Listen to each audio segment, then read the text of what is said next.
Hello, students. Today we will start the poem A Legend of the Northland. This is a ballad. A ballad is a song narrating a story in short stanzas. तो ये ballad क्या होता है? कोई भी ऐसी story बताई जाए गाने के रूप में, उसे हम बैलेड कहते हैं. Now, as the title is The Legend of the Northland. Legend is the story passed from one generation to the another of the Northland. Northland could refer to any extremely cold country in the Earth's North Pole, like Greenland, Russia, Canada, Norway, etc. Now, let us start the poem. Away, away in the Northland, where the hours of the day are few, and the nights are so long in winter that they cannot sleep them through. Away, away in the Northland. Away, away in the Northland. Northland is the area near the North Pole. तो जहाँ पर north pole है वहाँ पर इतनी दूरी पर where the hours of the day are few, जहाँ पर दिन कुछ ही घंटों का होता है. It means duration of day is very less and the nights are so long in winter. और जो रातें हैं वो विंटर के सीजन में इतनी लंबी होती हैं कि duration of the night is very long that they cannot sleep them through, कि पूरी रात व्यक्ति इतनी रात ज़्यादा समय तक नहीं सो पाते हैं. इसका मतलब है जब व्यक्ति सो जाता है तो वहाँ पर वो उठ भी लेता है तब भी रात ही होती है और दिन जो हैं बहुत छोटे होते हैं. और दे here refers to the people living in that area, where they harness the swift reindeer to the sledges when it snows, and the children look like bear's cubs in their funny furry clothes. Where they harness, they means the people living in that area.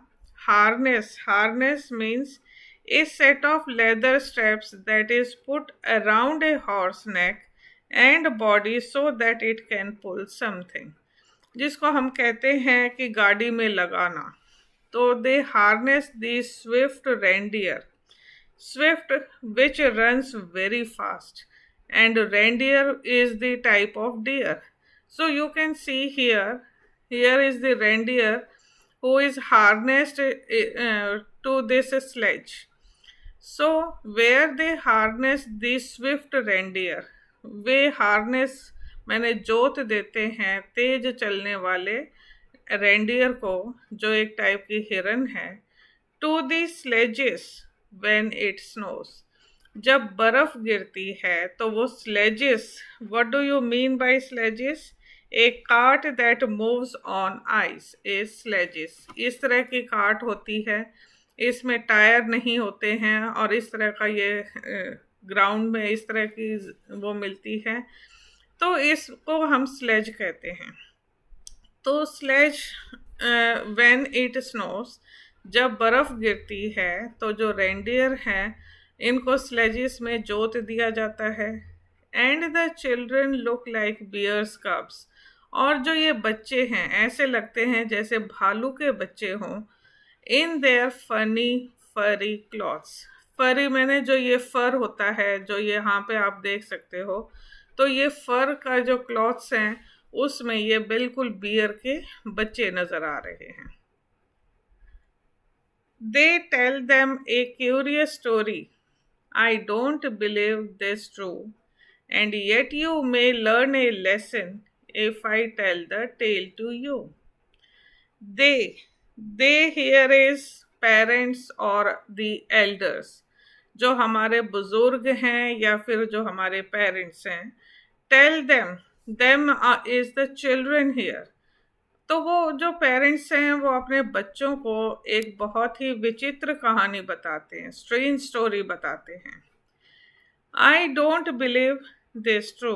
और writer ये कहता है कि मैं इस कहानी पर विश्वास नहीं करता हूँ। And yet you may learn a lesson. लेकिन फिर भी तुम एक लेसन यहाँ पर लर्न करोगे, एक ऐसा लेसन तुम्हें सुनने को मिलेगा। If I tell the tale to you, जिस अगर मैं आपको ये कहानी सुनाऊंगा तो तुम्हें एक सबक मिलेगा, एक लेसन मिलेगा। Once a good saint Peter. Once, once upon a time, यानी कि यहाँ से स्टोरी शुरू हो जाती है। Once a good saint Peter. Saint Peter होते हैं डिसाइपल ऑफ क्राइस्ट, जो क्राइस्ट हैं उनके फॉलोवर सेंट पीटर हैं। तो once a good saint Peter, जो सेंट पीटर जैसे ये हैं, तो lived in the world below, एक बार ये इस संसार में नीचे रहते थे। And walked about it preaching, और वो जगह जगह घूमते रहते थे प्रीचिंग करते हुए। प्रीचिंग होता है उपदेश देना, तो वो उपदेश देते हुए जगह जगह घूमते रहते थे। Just as he did, you know, जैसा कि वो हमेशा करते थे, प्रीचिंग करते हुए इधर से उधर वॉक करते रहते थे, घूमते रहते थे इस संसार में, तो वो ऐसे कर रहे थे। He came to door of a cottage in traveling round the earth, where a little woman was making cakes and baking them on hearth, and faints with fasting, for the day was almost done. He asked her from her store of cakes to give him a single one. He came to door of a cottage. Cottage होता है एक घर, एक घर के दरवाजे पर वो आ गए। इन ट्रेवलिंग राउंड दी अर्थ, जब वो धरती के चारों तरफ घूम रहे थे तब वो एक कॉटेज के आगे आ गए। Where a little women was making cakes, जैसे ये औरत है ये केक बना रही है बहुत सारे, तो वो एक औरत ऐसे ही केक बना रही थी। And baking them on hearth, और वो बेक कर रही थी। हर्थ होता है फायर प्लेस, जिसको हम चूल्हा भी कहते हैं, तो वो फायर प्लेस पे बेक कर रही थी केक्स को। एंड फेंट विद फास्टिंग, एंड फेंट, फेंट होता है कमज़ोर होना। अब जो सेंट पीटर थे वो बहुत कमज़ोर हो गए थे फास्टिंग की वजह से, क्योंकि उन्होंने फास्ट रखा हुआ था, वो दिन में एक बार ही खाते थे। For the day was almost done, क्योंकि दिन लगभग ख़त्म हो गया था, दिन छिप गया था, पूरा दिन उन्होंने कुछ नहीं खाया था। He asked her from her store of cakes, तो सेंट पीटर ने इस लेडी से मांगा from her store of cakes to give him a single one.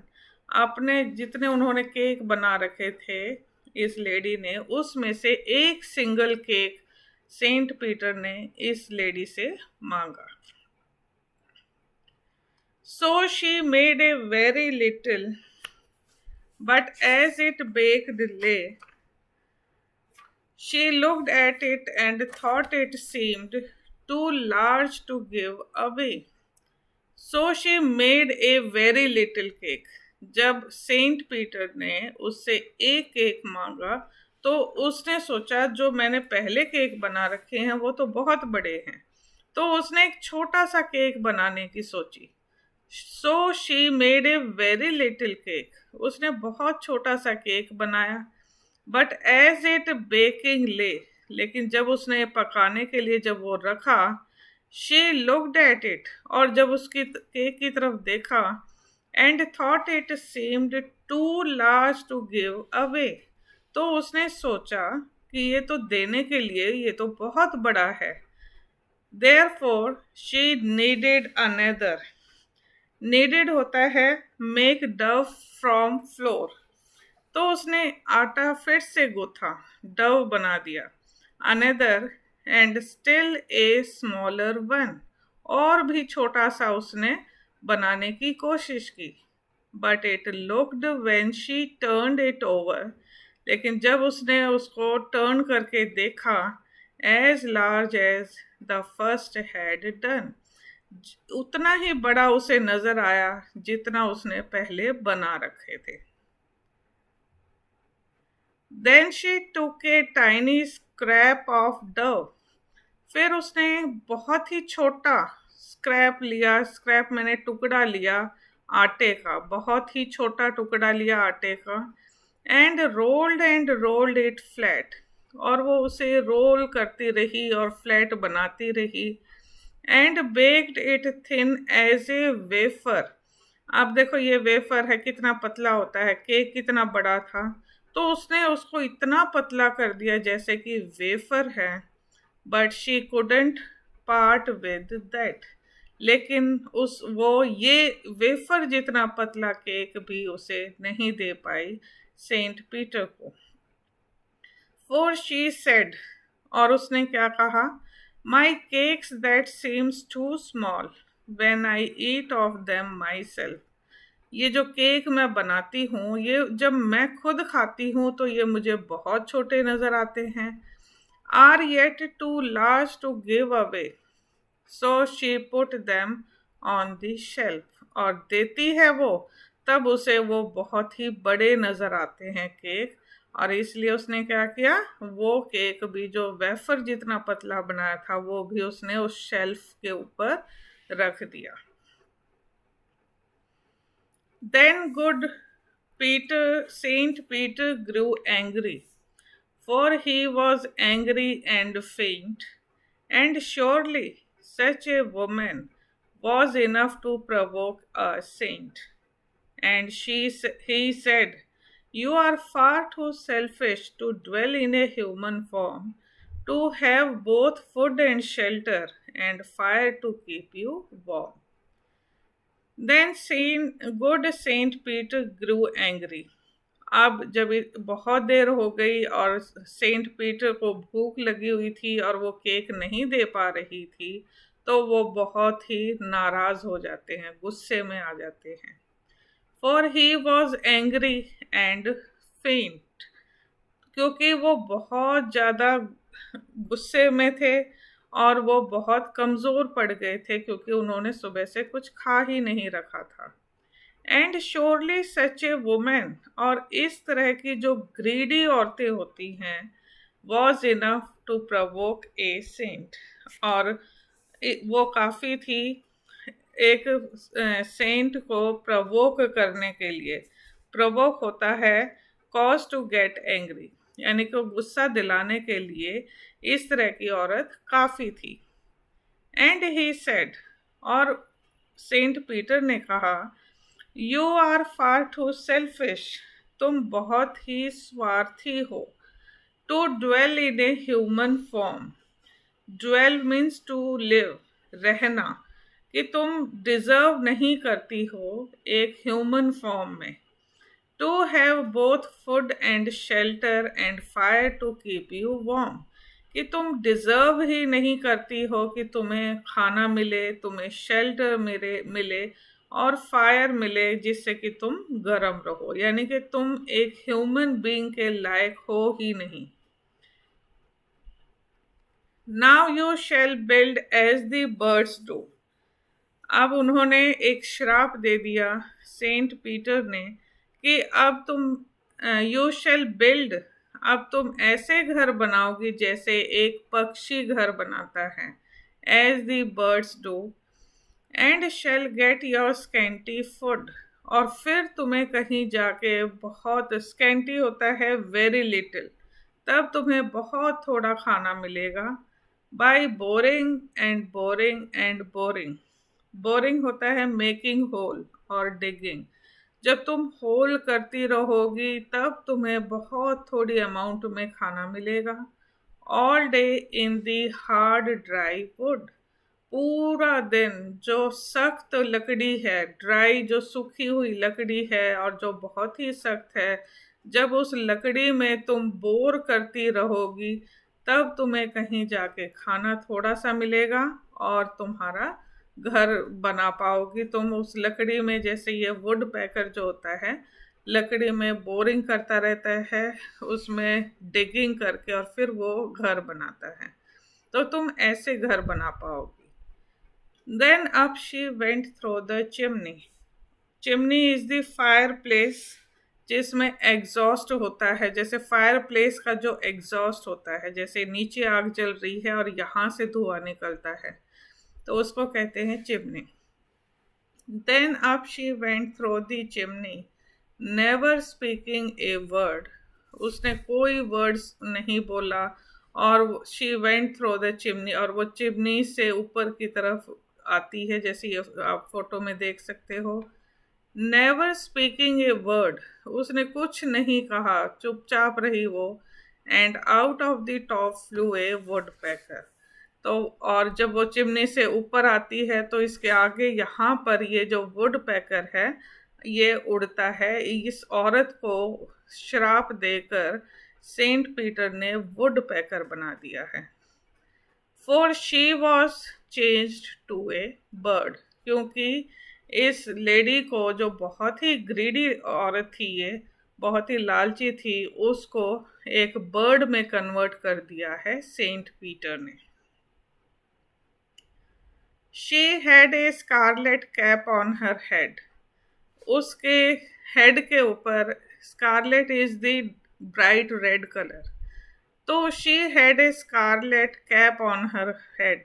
जो वो लेडी थी उसने रेड कलर की कैप पहन रखी थी सिर के ऊपर। And that was left the same. अब वो सेंट पीटर ने एज इट इज वो लेफ्ट कर दी, वो ऐसी की ऐसी रही। इट मीन्स जब आप इस पक्षी को देखोगे तो एक रेड कलर की कैप नजर आती है ये, तो ये उस औरत ने रेड कलर की जो कैप पहन रखी थी, सेंट पीटर ने उसको एज इट इज छोड़ दिया।